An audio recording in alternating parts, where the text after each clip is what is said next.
Yay, I'm excited to introduce to you one of my favorite human beings in the world, Leya Ogihara, who, for context, we're part of this.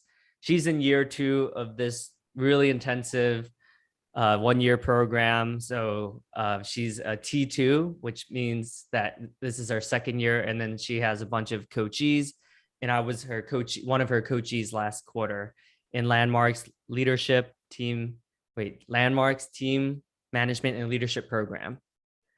Welcome, Leya. Hi. Yeah, I'm interesting being here. Yes, yeah. So let's start off with giving stuff up from the already always paradigm for communication. We're kind of modeling what like a meeting, what one of the Landmarks meetings is like, because I know some of you guys are curious about it. So would love to discuss a little bit more about the programs and how it's impacted our lives. Awesome. Yeah. I'm going to start by giving up resisting, because I'm resisting right now, resisting being on this camera. Fixing, protecting, justifying, resisting again. Nice. And you? Yeah, I'd say protecting, defending, justifying, convincing, and fixing. And this is from the already always paradigm. So what that means is we all have different ways of being, and sometimes there's things that get in the way of us being able to communicate and simply just be with others, like other human beings. So both of us are just giving up things so that we can be more present in our conversation. And then now we will be putting in a new paradigm for communication. What I'm creating newly is acknowledging and nothing. I'm going to be at nothing. That's awesome. And I would like to put in acknowledgement as well, and dancing in the conversation, recreating myself and others, and also bringing nothing to the conversation. Beautiful. All right. And then the third step in how we start meetings is to create a new possibility. So what would we want to create for a possibility for our podcast today? Being powerful, intentional, and loving in communication. How's that? Yes, love it. All right. And then the next step is one of the team members will generate what we just said. So we episode 142, we are creating being intentional, powerful, and loving in communication, right? Mm-hmm. Cool. Yay. Yeah, Yeah. it's always interesting because we do it so many times, but yet there's a lightness that comes after we give stuff up, right? It never gets old. Mm-hmm. Yeah. Cool. So yeah, so one of the reasons or the intentions that we wanted to have this conversation was just to it's the end of the year actually, so it'd be cool to reflect on like a full year. And both of us, a good chunk of that year was in Landmarks Team Management and Leadership Program. So would love to discuss. And also, I also want to acknowledge you, Leya, for your very generous donation and contributions to helping me reach our goal at the Orphans Future Alliance. You never cease to take people's breath away. Like it's just a beautiful gift that you have to be able to just be so kind and loving with just pure intention and joy and love. So I really just want to acknowledge you for that. And thank you for that. Thank you for your very generous listening of me, always acknowledging me when we're together. I really got present to resisting your acknowledgement right now. That through this team management leadership program, I really got to see my blind spot, which is that I resist acknowledgement. So right now, as you were providing me with the generous acknowledgement. I felt myself sort of retreat and not want to hear it. And so I said to myself, listen to him. So thank you always for your generous words of me. And Davidson, I too acknowledge you for everything that you contribute to the orphans in Vietnam, in Southeast Asia. Really amazing what the work that you do, what you contribute, the time and efforts you put into these children that you have not even met. Really amazing. Yeah. So I so acknowledge you for really looking out for the future of these children. Thank you so much, Leia. And to provide additional context, the reason, one of the reasons why I started this project is when I was in Landmark's self-expression leadership program, that was one of my projects, and that I got over my, well, getting over is a maybe oversimplification, but I was very, very afraid of looking bad and just asking for donations. And like we talk about this often, like being Asian, like asking for donations from thousands of people. It's just like very vulnerable and very scary thing to do for Asians who really care about their saving face and their reputation and looking bad. And it was really scary to go through that. And like call, like I remember one day I called like 100 people in a row to ask for donations, and surprisingly enough, like 50 out of the 100 people donated money. But it was just one of the scariest moments of my life. I remember that very clearly. I can see that. I can understand that. But where you were standing is it wasn't about you, right? Like it was about the children. And so you were able to come out of your comfort zone and actually Mm, ask for money. And so that's really awesome.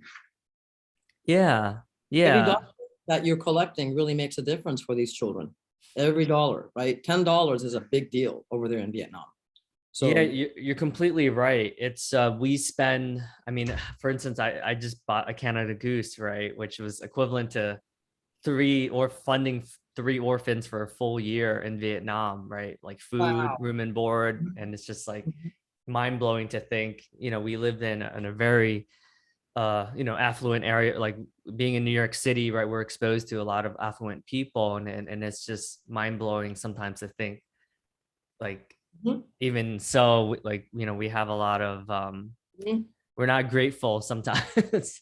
Yeah, really, right? Like we walk into Starbucks and we spend $6 for a latte when that provides probably what? Housing, food for these children for a month, maybe one child? Yeah, a long, like at least a week. Yeah. Yeah, okay, a week. Yeah, yeah. Yeah. It's very It's humbling. it really is. So thank you for what you do. Thank you. And I also wanted to like pick your brain about, so you've been, you do a lot of coach things, like being head coach, coaching our the leaders of Landmark Team Leadership Management Program. Would love to learn a little bit more about what it's like being head coach now. Yeah, I just love being a part of the communication courses for Landmark. Um, the reason why I love it is really because the work um, allows us to see all of our blind spots, how we listen to people, how we speak, the words that come out of our mouth. Typically, prior to this work, we're not responsible. We're not responsible for the things that we say to people, and we're not listening to people. We're listening to people from our filters.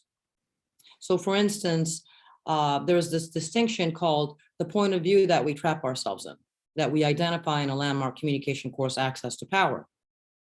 And I discovered that I listened from uh, I don't matter and the world is scary, right? So when people say something, I'm listening from that filter, I don't matter and the world is scary, which means I'm really not listening to people. And when I'm in communication with somebody, I'm listening with judgment, assessment, like my brain is interpreting everything a person is saying to me from sort of my filters, and I'm really not getting what a person is saying to me. So I am a huge proponent of being a coach and being a head coach for these communication courses, because the two courses that I took, Access to Power and Power to Create, really opened up a whole world for me. First of all, that I really don't listen to people. I'm not. I say that I am. I used to think I'm a great listener, terrible listener, I realized. And I wasn't being responsible for the things that come out of my mouth. So it's what you get from being a participant on this course. It really opens up a whole new world for them, right? They realize, wow, like I actually have the power to create my life through listening to people from nothing, listening to people powerfully and responding, not reacting. Now, being a coach is a different experience because you get to be sort of like this extension of the course leader. You really get to be with the participant and support them through this ordinary way that we speak and listen, and then we walk them through stepping into like a new world of listening and speaking. And by the time the 3 days is over for people who participated in the communication course, they're really standing in a different world. So it's so powerful to be a coach and to have created that pathway for that participant. Now, I love being a head coach for the communication courses. And what that is I'm responsible for anywhere from 20 to like 40 coaches that support the participants. And in there, who I get to be, what I'm responsible for is that I'm a clearing for these coaches to really be a contribution for the participants. And it's really a fascinating accountability being a head coach, because based on who I'm being, as in how am I listening to people? What's coming out of my mouth? Am I being responsible with the things that I say to them, right? The coach's performance, whether they're effective for the participant, is affected, which then means the participants, what they get from the course and how they're going to be able to get the promised outcomes of the course, that's affected. I'm literally fully responsible for how our coaches show up for our participants. So it really has given me, it really puts me in check of who I'm being as like a human being. Am I being generous? Am I being kind? Am I being compassionate? Am I really listening to people from nothing without all of my judgments, interpretations, assessments, and all the garbage that I might listen to people from? So it's really, I just love being a head coach, and I love also coaching, because the distinction of the communication course really allows us to disarm, take the armors off from the way we listen and speak. Wow, there's a lot you just said there. It's just mind blowing. I mean, you really embody the word transformation, right? Because the fact that you're saying that you used to not be able to listen, it's just so far beyond my comprehension that it's just hard to believe. But if you're saying that's true, then obviously, like, you know yourself better, right? Terrible. It's just hard to believe that. But you know, you have been in a lot of some quarters of team leadership management, and you know, you coached a lot, you've coached many people, and so you know, this is me knowing you much later on in that process, right? So yeah, that's fascinating. And I really appreciated what you said about like a clearing. I think in our corporate world or in business or in society, we often like look up to experts, right? People who have these credentials, these MDs, these doctorates, these JDs, and we look to them, and oftentimes that gets in the way actually of simply just being with someone and just creating newly, right? Yeah, I love what you said. We're listening or speaking from knowing. Like I know, and therefore I say, or I know, so maybe what you're saying I'm disagreeing with, and so I'm judging you or I'm assessing you because I'm listening from I know. And what I'm recognizing lately, really what I'm discovering from being in the team management leadership program is I know got me far in life. I became successful in my field. But at really this stage of more where we're working towards self-actualization, I know actually is what limits me. Mm.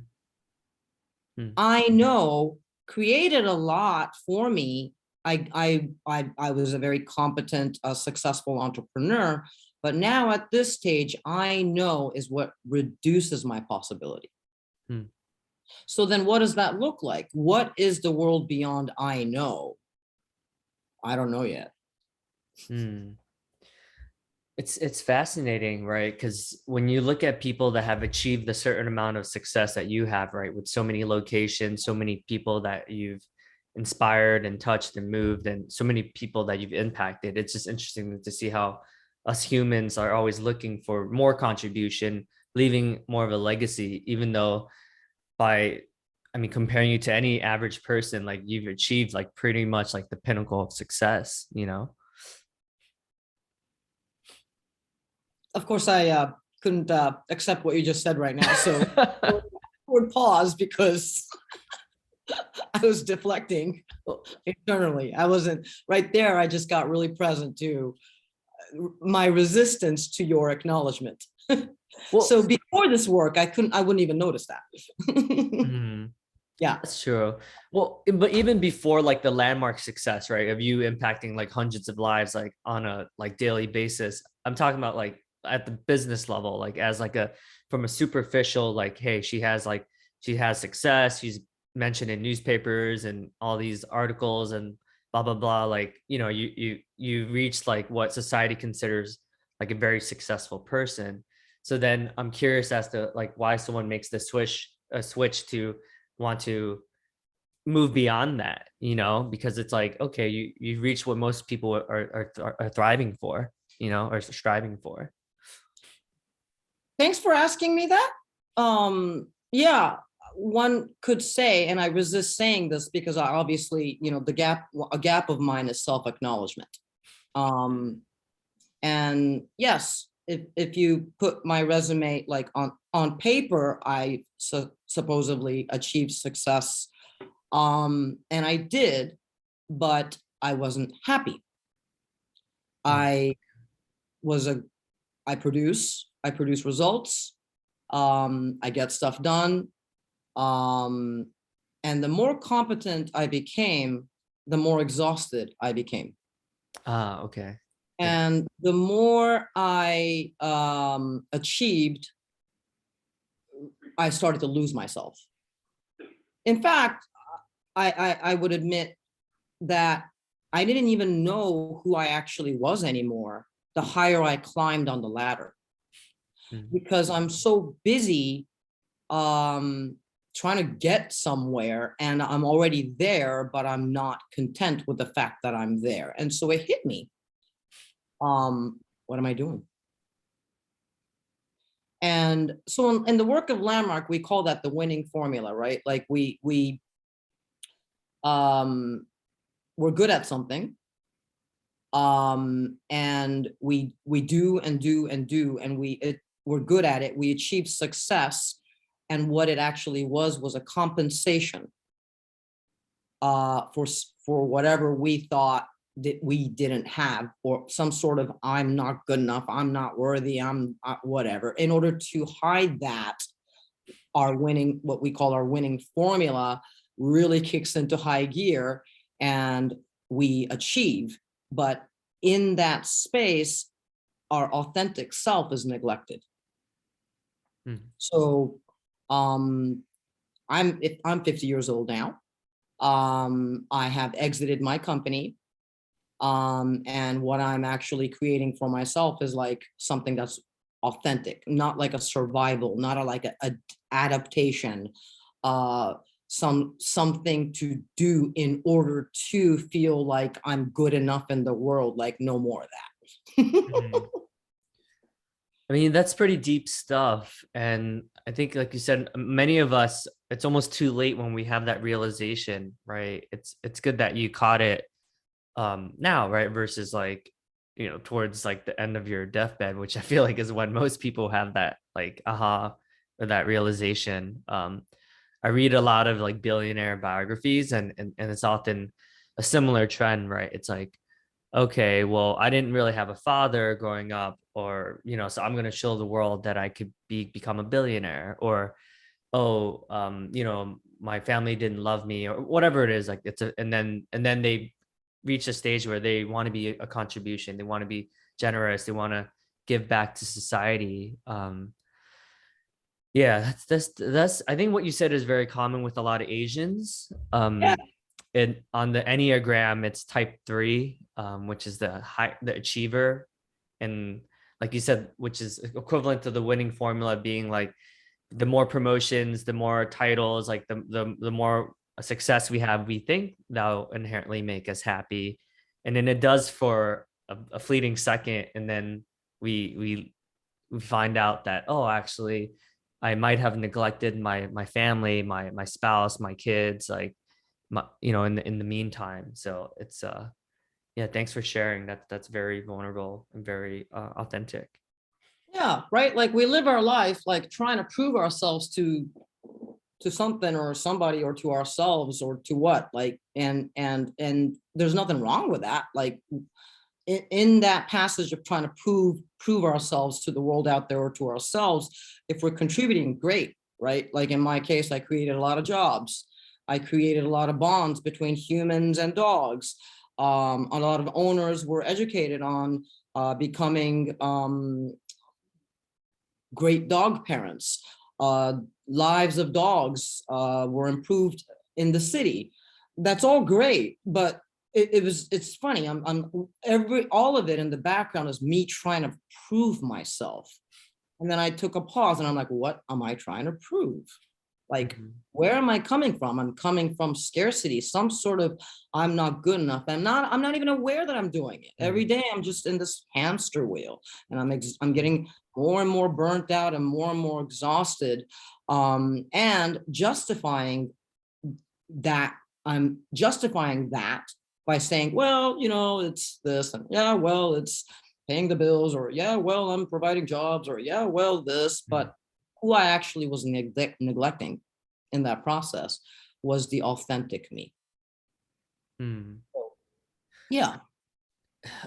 And it's tricky, right? Like you said, because you do reflect and you see the happy dogs and you see the happy owners, right? So there's so many feedback mechanisms that like validate. You're like, oh wow, like it's but then like you said, we all reach a tipping point where we're like, why am I so tired? And then we start to explore and have that more introspective journey.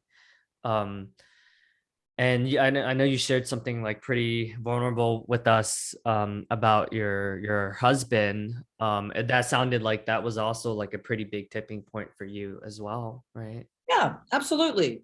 So I'm, focused on work, and there I am trying to prove myself to the world. I'm not even aware that I'm doing it, just running the hamster wheel, working, working, working, proving myself, proving myself, proving myself. What was actually in the background is I'm not enough, or I'm not enough for something. And therefore I'm doing and doing and doing, which was in a way great, right? Because it gave me fuel to become successful.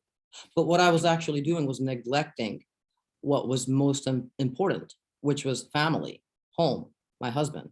So during that time in which I was checked out, not even realizing that I'm checked out. In fact, I'm thinking I'm so awesome because I'm paying the bills. I'm so awesome because uh, I bring home the bacon. Look at me, I'm not your standard Asian woman. I'm not dependent. mm, I'm independent, right? This kind of extreme like version of like feminazism. Like I don't need you, right? Like I'm independent, I'm strong. Um, some sort of weird compensation from childhood. mm, And there I am neglecting my husband. And so what happened was um, he took off and had an affair. Now, I'm not taking responsibility for what he did, but yeah. I will take 100% responsibility for how I made him feel, which was that he didn't feel respected and loved. Right? What he chose to do beyond that, like, I'm not responsible for taking his pants off. He did it himself. Right, right, yeah. But am I responsible for making him feel like he didn't matter, he wasn't loved, he wasn't respected? 100%. I was a Mm, completely tuned out wife, checked out, just focusing on work, trying to prove myself. And so what I realized through the series of events that happened, specifically that, is like really what is essential is invisible to the eye. We focus so much mm, on what's visible, right?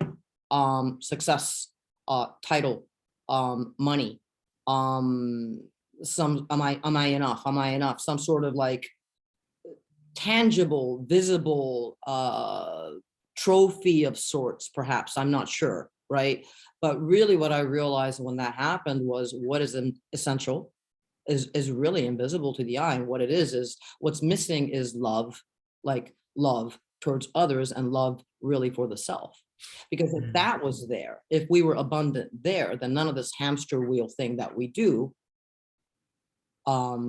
would be taking to the point of excess, right? I realized that what I was doing was actually fulfilling some sort of a lack, a mm. scarcity within me, and I'm not aware that I'm doing it. So then by doing so, then I actually created a reality in which there really was a lack, which was that I actually damaged my marriage. Really interesting. Thank you. Wow, that's really courageous. Thanks for sharing so openly. And yeah, I mean, it's just courageous to acknowledge our portion in it, because I think typically most people would just blame the other person, and it's like he's a piece of shit, like he deserves to go to hell.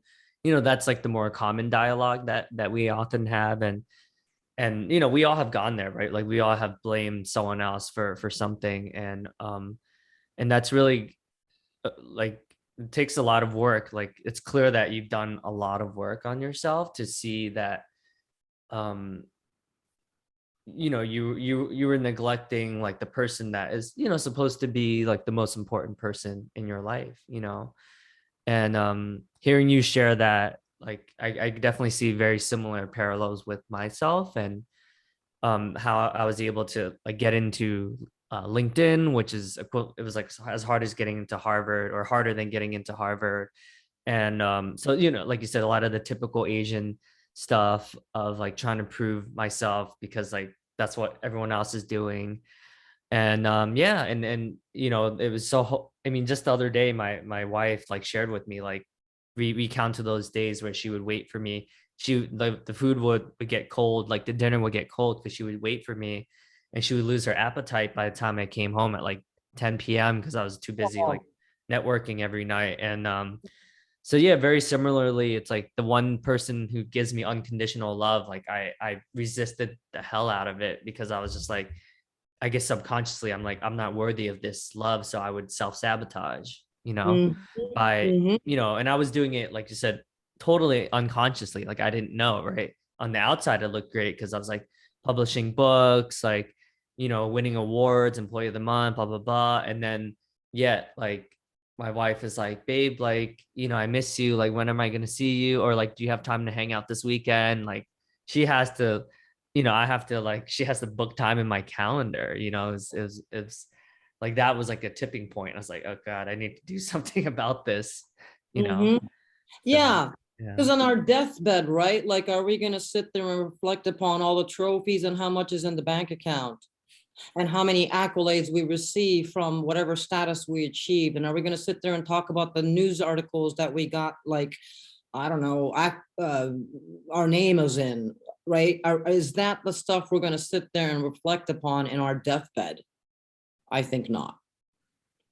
Yeah, and I think it's really awesome that because if all that didn't happen, with your husband, with your work and all that, like you wouldn't have so much wisdom and knowledge and experience and relatedness to be able to essentially connect with like any human being, right? I think it's like, obviously it was very painful that all that happened. And I wouldn't wish it upon like any of my enemies, right? Because it sounded like there was a lot of heartbreak and sadness and sorrow and stuff like that. But yeah, it's made you this like incredibly generous and kind person who really gets when someone goes to any sort of suffering or adversity, you know.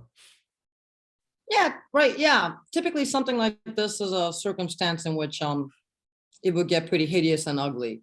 Um One would definitely, as being the one that let's say, for the lack of a better word, cheated on. Um what happens typically there is, okay, I wasn't good enough, I'm not this, I'm not that. And Mm. then perhaps go into that blame world of he's an asshole and he's that and he's this. And it just kind of ends up being really hideous, reinforcing each side's insecurities Mm. even more. It becomes really kind of gross, right? But what really came out of all of this is really, I think it was probably the best thing that happened to me. It sounds kind of crazy, but it really is. It Mm. actually really is the best thing that happened to me. In fact, I think it's the greatest gift that my husband gave to me, what Mm. he did, um, for himself and for him, really. That and the conclusion, after a lot of reflection on this, the conclusion I came to is what he did had nothing to do with me. It actually had nothing to do with me. Did I provoke it? Absolutely. I provoked it through neglect, Mm. not from not allowing him to feel respected and loved, because I'm not there. I'm not. I'm I'm trying to prove myself. Uh, my own. I'm trying to prove my. I'm trying to mask my own insecurities. At the time, I'm not even realizing I'm being insecure, or that what's in the background is some sort of lack or scarcity or insecurity on my part. Right. Instead of creating an interdependent, loving, respectful relationship, what I was doing was busy masking my insecurities, pretending that's not there by becoming extremely competent. I'm a, you know, at what I do at work. And another interesting thing that's happening is, as I'm overworking myself, exhausting myself, I'm actually, and I'm doing it saying I'm proving my, like, what's the word? I'm not even aware that I'm proving myself, Mm. but I'm justifying everything I'm doing by saying, well, look at me, like I'm so independent, I'm so this, I'm so that, when what I'm actually doing is collecting even more evidence of some sort of scarcity and lack and insecurity on my part, right? Mm. And I realize, I mean, we're not alone here, right? We all do this. We put our foot on the hamster wheel and we spin and we spin and we spin, Mm. and it's never enough, never happy. However much money goes into the bank, never enough. Mm. Uh, it's just never enough. Nothing is good enough, because it's some sort of, like, how do I even put this? Like a lack, like a missing. We're always trying to fill an empty hole of Mm. some sort. And that hole, that empty hole, is not even real. Mm. First of all, we're not even aware that that's there, this empty hole that we're trying to fill, Yeah. right? And then um that empty hole, once it's identified, is not even real.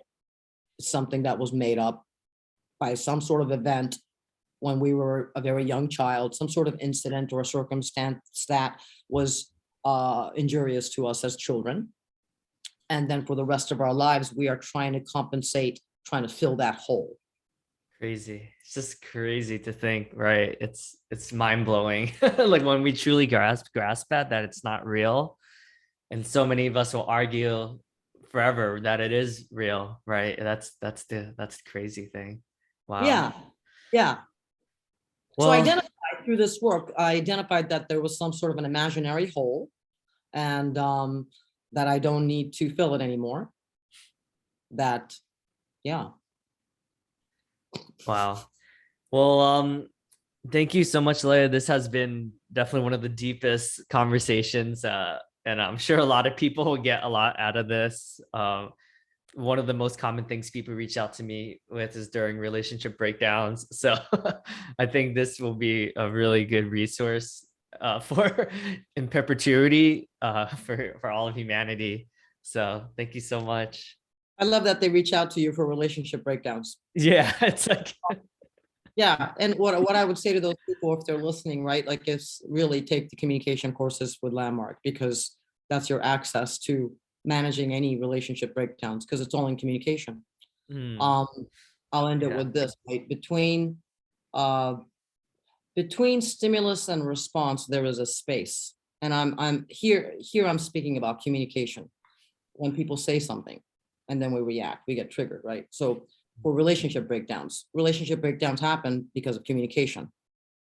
Yeah. Between stimulus and response, there is a space. And therein lies our power to choose how we'll be. Mm, This is by Viktor Frankl, got a survivor of Auschwitz, said this.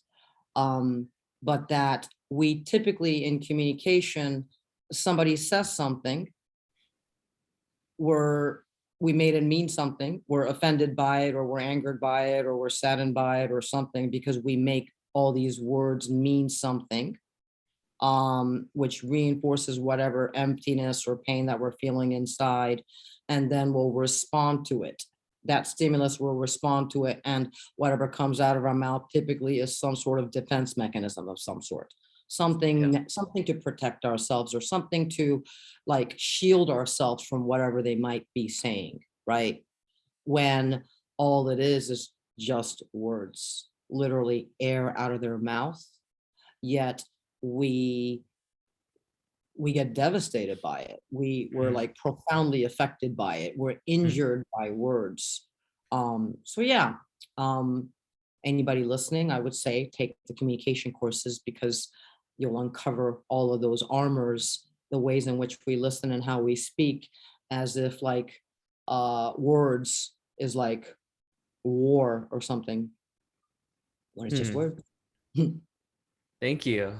Yeah, that's a good. You had me present to what I received out of the communication courses and also coaching it, right? I was very present to it, but I distinctly remembering like approaching, well, my girlfriend at the time, my wife now, right? And just owning up and taking responsibility for how I was interpreting her feedback, or and honestly, like it was true. Like a lot of what she said was just me not willing to man up and take responsibility for where I was out of integrity.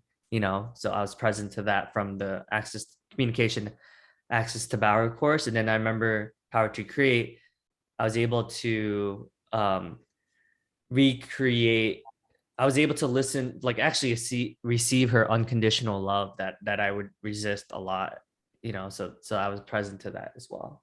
So thanks for presencing me to that. Ah, powerful Yeah. stuff, huh?